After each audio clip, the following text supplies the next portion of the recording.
This is part 3 of my interview with Rosenberg. If you want to learn more about his life or his company Unanimous AI, check out parts 1 and 2 in the description.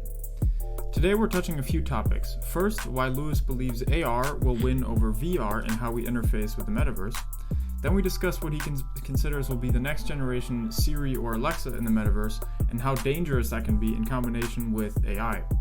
We think about some of the ethical issues of the metaverse and how it's really just another step in a progression which we've been on for decades. And despite some of those issues, Lewis and I still believe that the metaverse and augmented reality will make our world a better place only if it's used and controlled properly. If you're new to the Utopian podcast, welcome.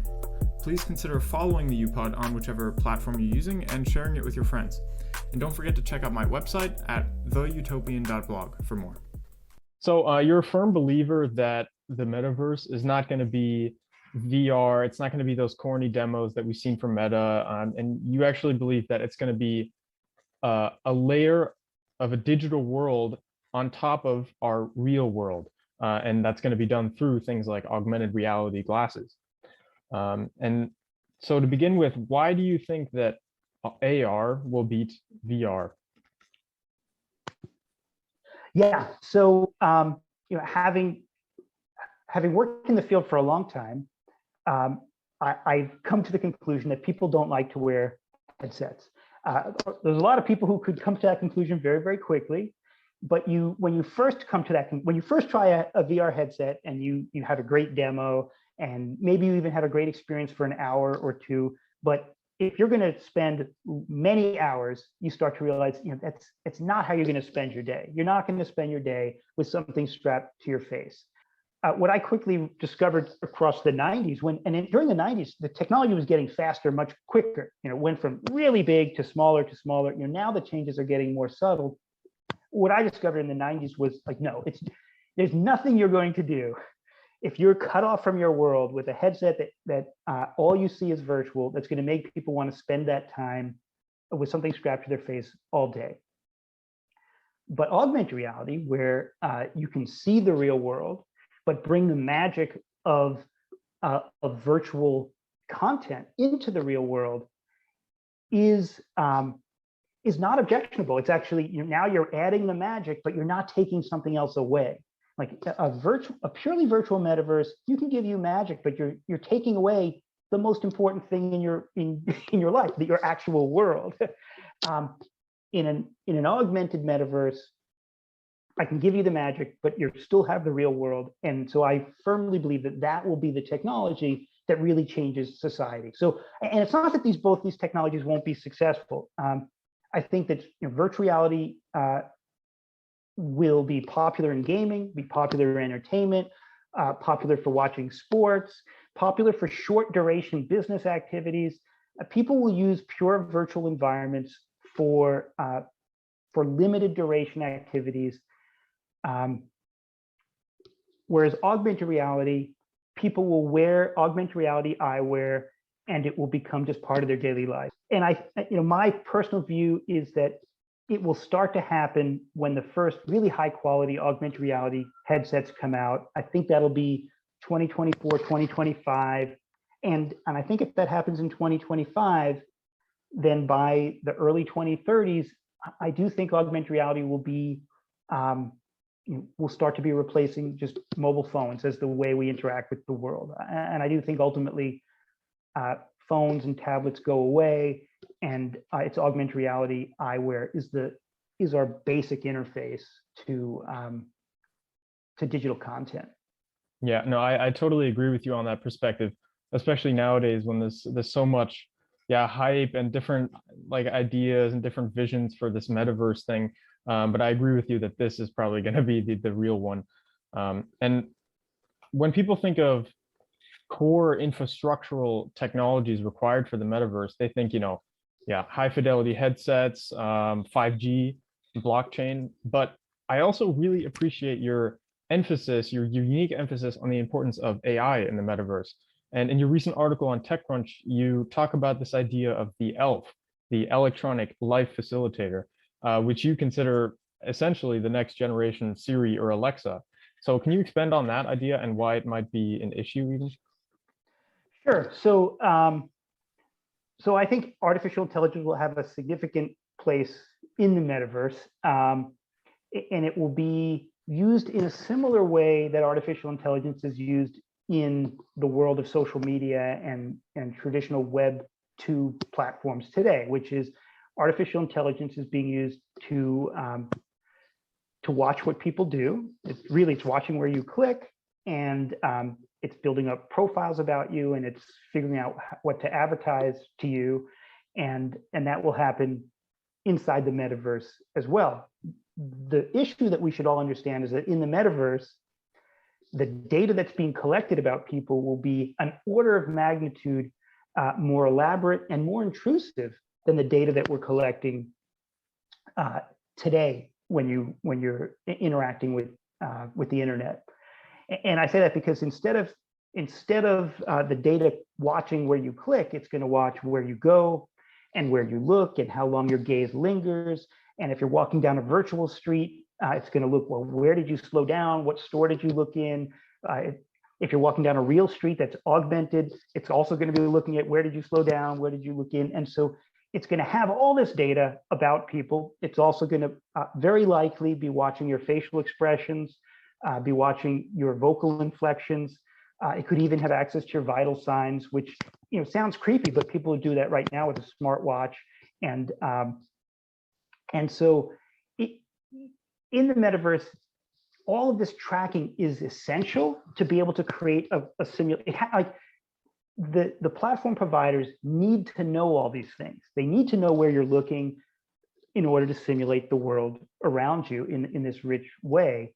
The problem is that how they use that data, especially if they're doing AI on that data to profile you and to understand your behaviors, should make us worried. And so we can then think about, well, what do platform providers do in traditional social media? Well, they monitor people, and then they use that data to advertise to you with very, very carefully targeted advertisements, or they use that data to provide you with custom news feeds. And so the data is being used to target people very often on behalf of paying advertisers. In the metaverse, AI will be watching people, be able to characterize people, and will do the same kind of targeting, but it won't be these pop-up ads that you just look at and you say, oh, that's an advertisement, and yeah, I was targeted, but I'm going to ignore it. Instead, it might just be a virtual product placement. You're walking down the street and you see somebody drinking a sports drink, and you think, oh, like that, you just, it's part of your world. You might be walking further and see somebody's drinking the same sports drink, and you think, wow, that's popular. And you might have no idea that that a paid advertiser looking at your personal profile, processed by AI, decided, hey, they're going to place those products into your environment to influence you. And the key thing to know about the metaverse is that the technologies of virtual reality and augmented reality, their whole point is to fool the senses. That's what these technologies do. They fool the senses. And so as the technology gets better and better, it will be harder and harder to distinguish between, oh, like, was that really just a natural part of my daily life, or did somebody actually place that on behalf of a paid advertiser into my world?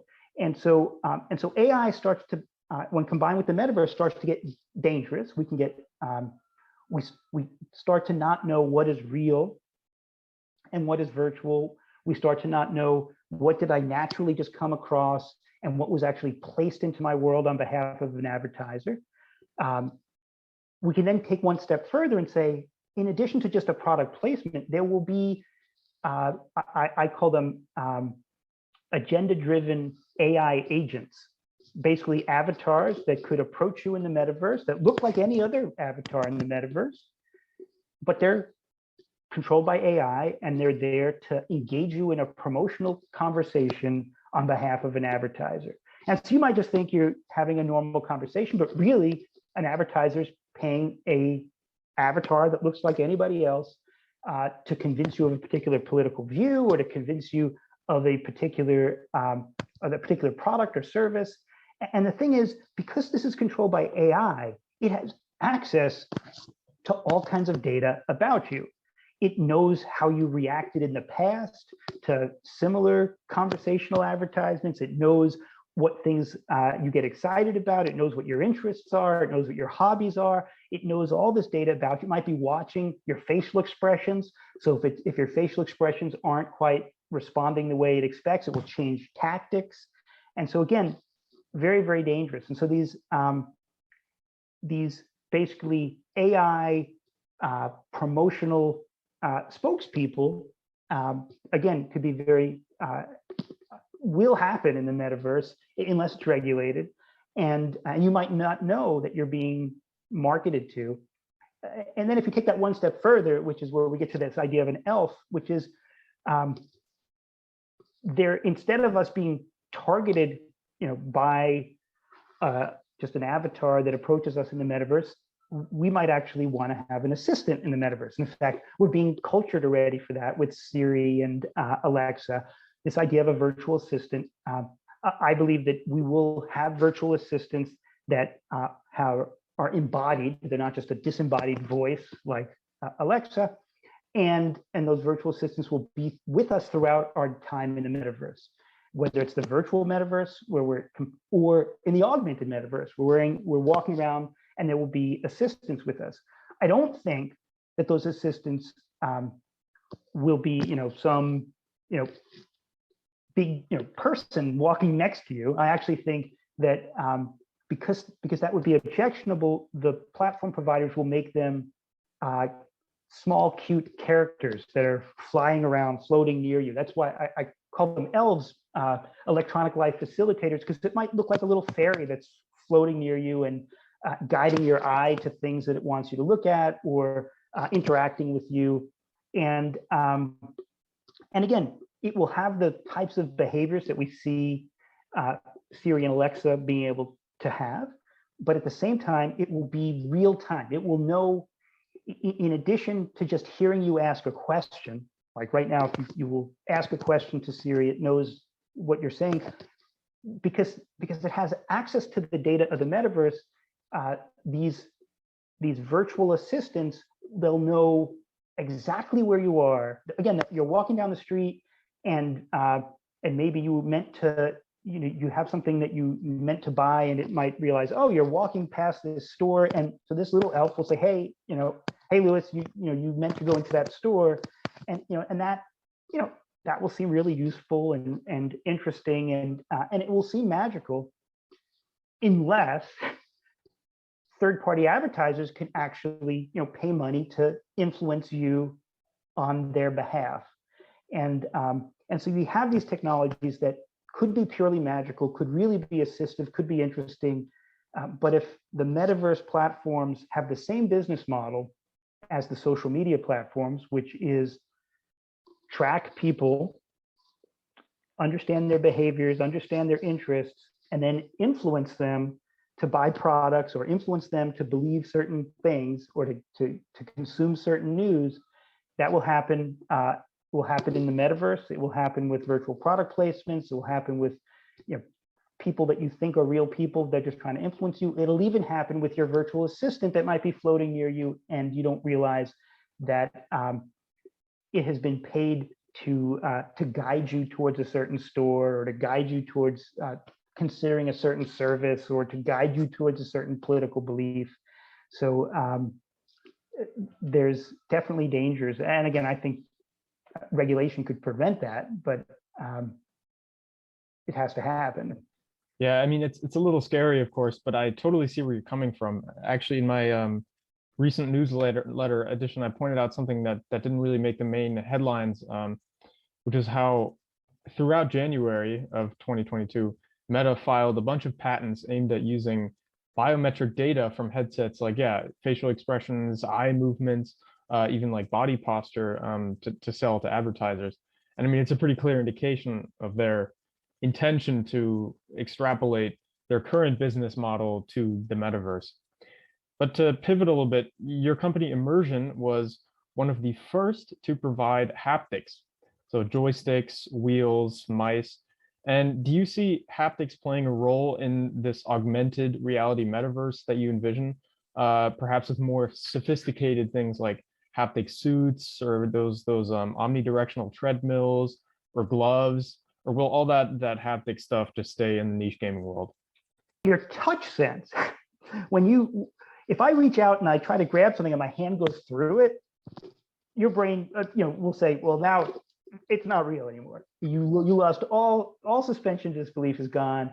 And so we are a lot less tolerant to missing the touch, our sense of touch and feel, than we are to really low fidelity vision. Our brain tolerates low fidelity vision because it happens in the natural world. It happens in dim lighting. It happens. And so ultimately, to have truly real experiences, I do think that that haptic technology will continue to advance. It'll continue to get less and less expensive, and ultimately it will be even better than it is today. Mm-hmm.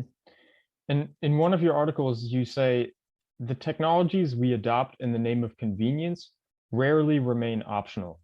And I think that's really important. AR might seem like an option, like you can just take off your glasses whenever you want.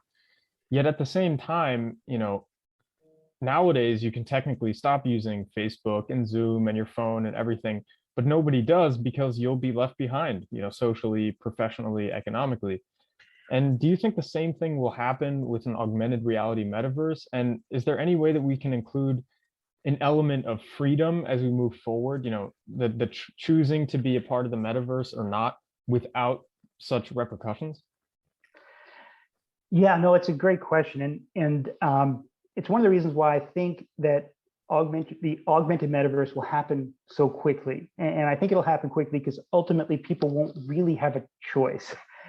And I say that because when people first buy their Apple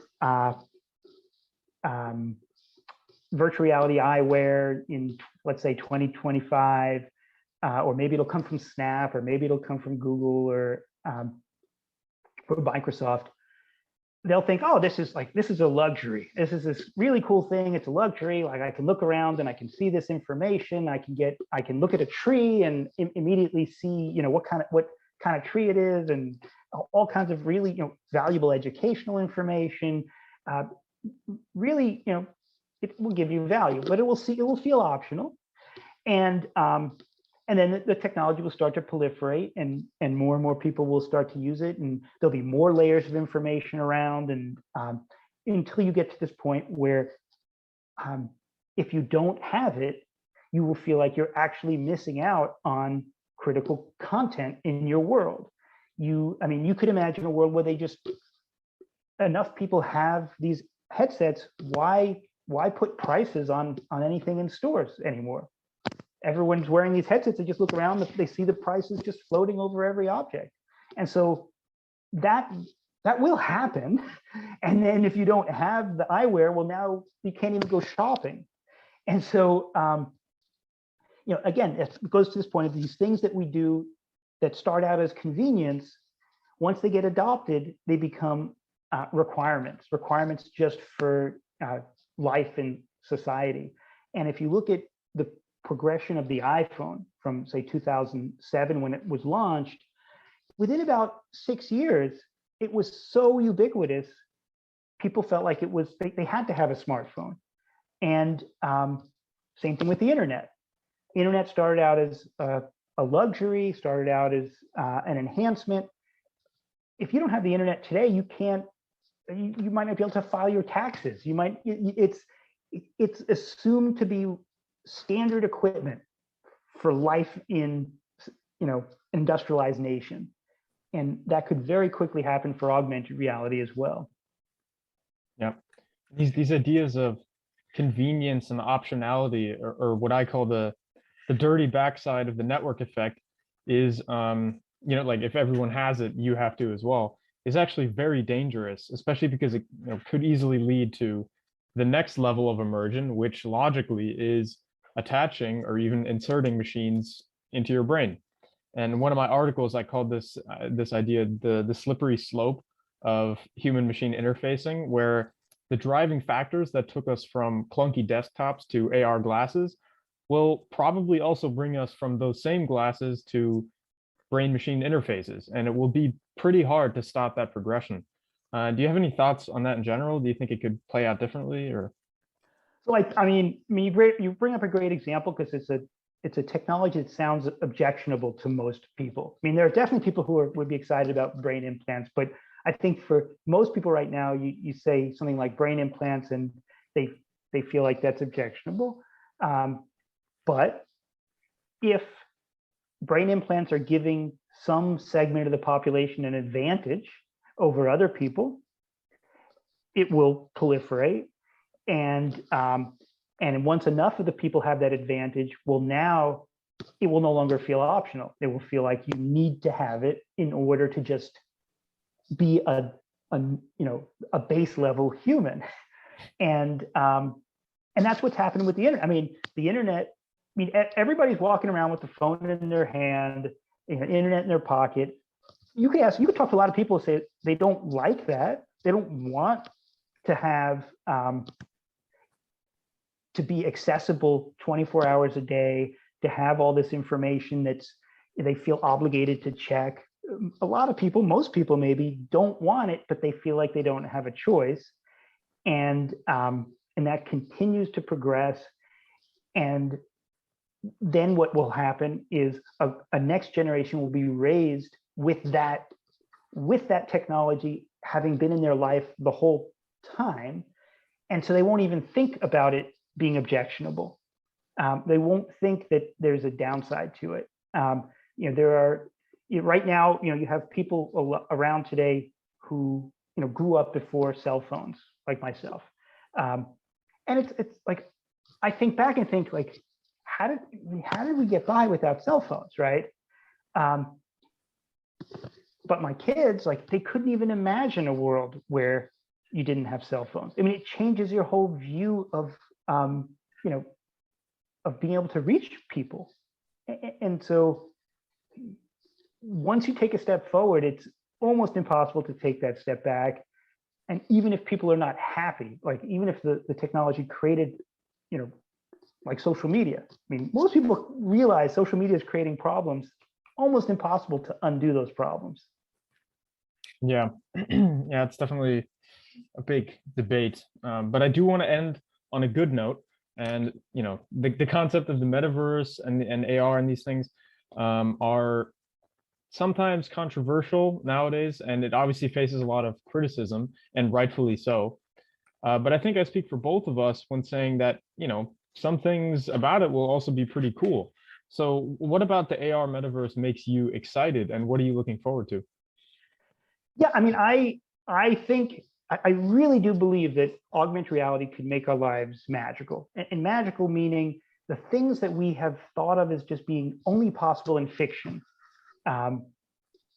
will be in our real world. Our worlds will be populated by fairies and monsters and artwork that it just appears and disappears. It will happen. It will seem real to us. I mean, and it will give us superpowers. I mean, you can imagine, you think of like sci-fi movies where somebody has the ability to, telekinesis, where they can point at something and make it move. That will happen in augmented reality. There'll be, a virtual object, and people will be able to just make things. So all of these basically magical capabilities will come into our lives, magical artwork, educational experiences, information presented to us in a natural way. I really do believe augmented reality can have these really great impacts. The challenge is, how do we do that when we know that to make augmented reality work, we have to be able to track people, and not just where they are, but where they look and how long their gaze lingers and all these things, and not have that used against us, right? Not have platform providers motivated to use that information to sell to somebody else who wants to use that information to convince us of something or manipulate us in some way. And so the challenge, I think, is how do we have this magical world, but not have the very obvious downsides that could come with it. Yeah, amazing. Well, thank you so much for joining us, Louis. It was really a great conversation, and I hope we can talk again soon. Yeah, no, it was fun. Thanks for having me. I hope you enjoyed this episode of the UPod. If you did, please give a like if you're on YouTube, and follow the UPod on whichever platform you prefer. That's Spotify, Google Podcasts, or Apple Podcasts. If you want to learn more, go to www.theutopian.blog and join my newsletter. I also share exclusive interview highlights, infographics, and community events which you can join all on my Instagram at the.utopian.blog and on my LinkedIn page, Utopian. I'm always open to being messaged on any of those platforms if you ever want to get in touch. I really appreciate your support, and I hope to see you next time.